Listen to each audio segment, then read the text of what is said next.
They're like, you know, they're like tourists.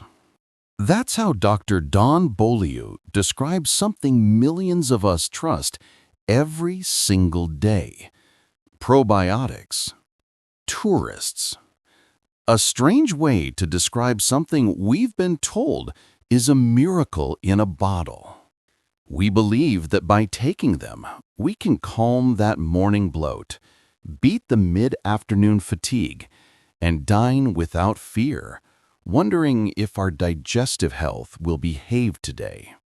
We've placed so much trust, so much hope in these passing visitors. And no one believed in those visitors more than Harold.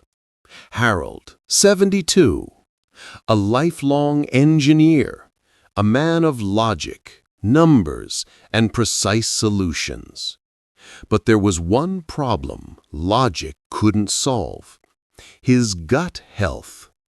For years, IBS, irritable bowel syndrome, quietly transformed him from a confident social man into someone who lived with silent fear.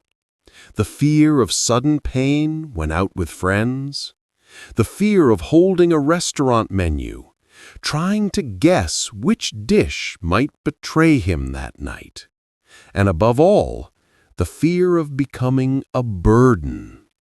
So, being an engineer, he did what made the most sense. He called in the experts. He tried every kind of probiotic advertised. The 10 billion kind, the 50 billion kind, names he couldn't even pronounce. He spent hundreds of dollars, hoping to buy back a feeling of normalcy. But nothing truly changed. Those tourists came and went, and Harold was still stuck, trapped inside his own fear, inside his own home. Harold's turning point didn't come from a new bottle. It came from a single, simple question his doctor, Dr. Lee, asked him. "Harold," he said, "you've been welcoming all these probiotic tourists so generously, but who's feeding your citizens?" That question stopped him in his tracks.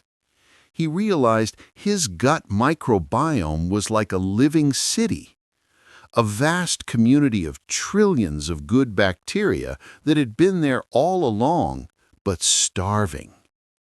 They didn't need leftovers. They needed their favorite meals. Science calls it prebiotics, special kinds of fiber found in garlic, onions, asparagus, and even a perfectly ripe banana. These aren't just fillers passing through your system. They're a banquet prepared for the locals. And only when those citizens are fed do they give something back. A remarkable healing compound called butyrate. Butyrate isn't waste, it's gold. The Mayo Clinic calls it the most powerful natural anti-inflammatory your body can produce on its own. It's the energy that fuels the cells lining your intestines, helping them live and repair and grow stronger. Like mortar rebuilding a wall, butyrate fortifies your gut barrier, soothes inflammation, and sends a message to your immune system. We're safe now. You can rest. In that moment, Harold understood. His gut wasn't broken. It was simply hungry. For years, he'd tried to add more, when the real answer was to nourish what was already there. Dr. Lee called it the three-layer gut health system. 1.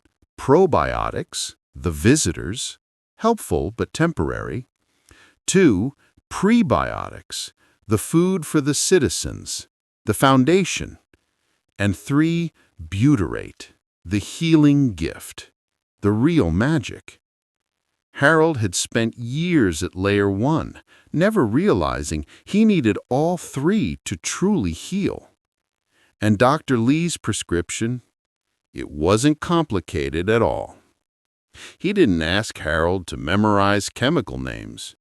He simply smiled and said, "Harold, this week, try painting your plate. Bring the colors of the rainbow to your meal." Then he took out a blank sheet of paper, drew a circle for a plate, and filled it with gentle strokes of color. Red, tomatoes, bell peppers.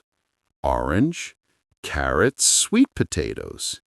Yellow, corn, squash.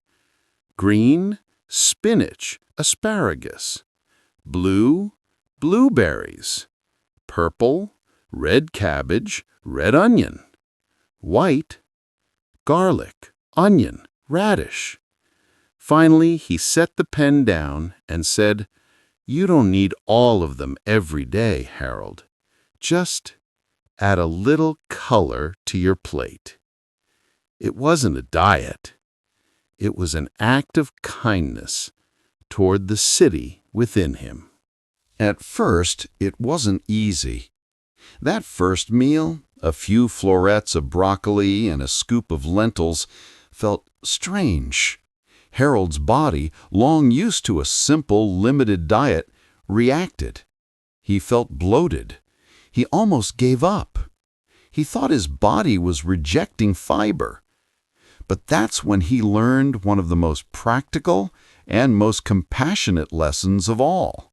Start low and go slow. He realized this wasn't a race.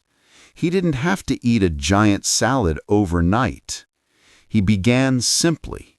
A few slices of avocado at breakfast, a teaspoon of chia seeds in his morning water, and plenty of hydration. He learned to listen instead of command.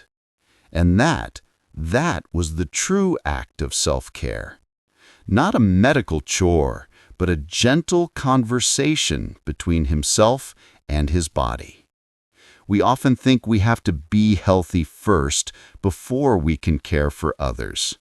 But Harold learned the opposite. When we're patient with our own bodies, we're also caring for those we love most. Because every small act of healing is a gift, the gift of our presence. 6 weeks later. 6 quiet weeks of patience and listening. Week 1, his body pushed back. Harold felt bloated and nearly quit. Week 2, things began to calm. His stomach pain dropped by almost 30%. Week 4, for the first time, he slept through the night, pain-free. Week 6, he smiled at his reflection. He felt lighter, free.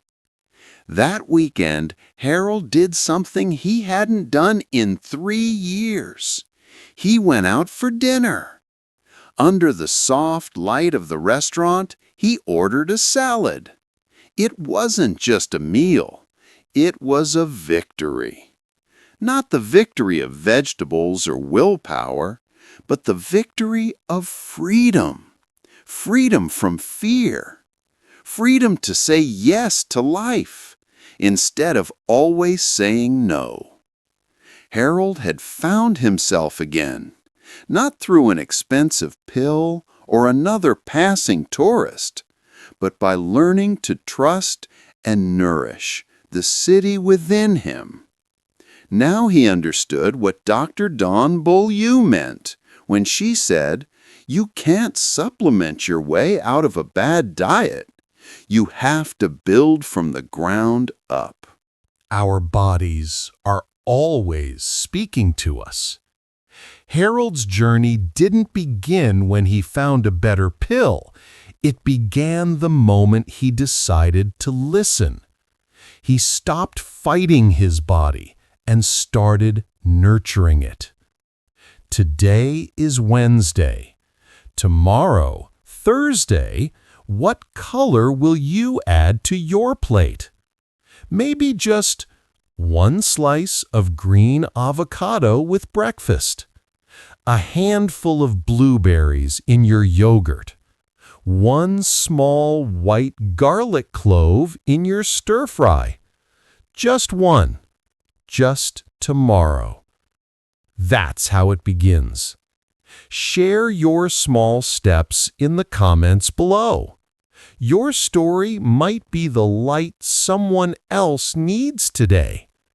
And if this story touched you, come join our circle at Elderly Wisdom Cares. Because to live wisely is to age kindly. Your body is speaking. It's time to listen.